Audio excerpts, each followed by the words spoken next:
Well, it was an important verdict because the case was significant.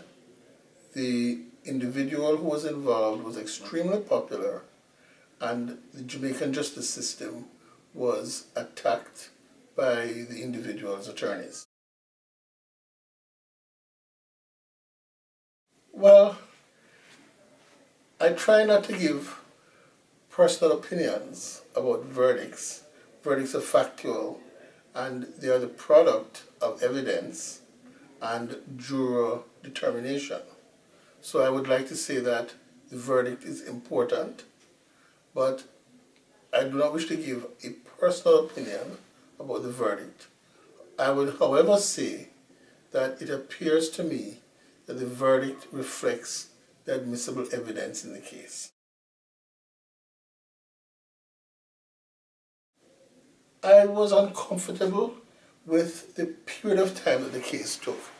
I thought that the case could have been tried in a more efficient, in a generally a quicker way, and I think that if we have another major case of this type, it will be important to have that case tried in a more efficient manner. These cases that seem to last forever do not, I think, give the impression of justice being done. Well, certainly there is a connection, or there appears to be a consistent connection between dancehall music and violent crime, dancehall music and narcotics crime, dancehall music and murder. This connection has been further emphasized by this verdict.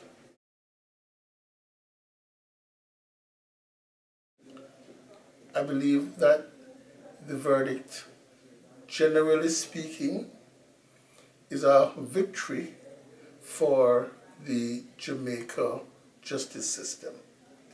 I am concerned, however, that it appears that the police who worked on the case were not as respectful about the chain of custody of documents as they ought to have been. Documents, as you know, which are taken from crime scenes and presented as evidence in court, must be scrupulously protected and scientifically preserved for their appearance and presentation in court.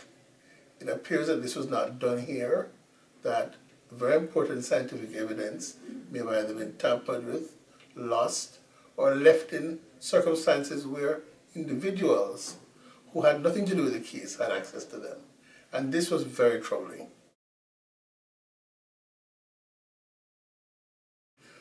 Well, as we have discussed in previous interviews, corruption and the Jamaican judicial system are in confrontation with each other. They're like trains on the same line about to crash.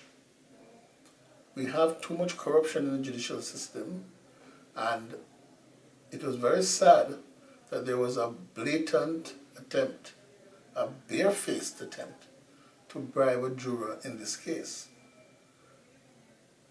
We must condemn and eradicate bribery. We must condemn and eradicate corruption in the judicial system and in the method in which trials of this type are managed in Jamaica. We must make sure that the jurors are protected from these influences.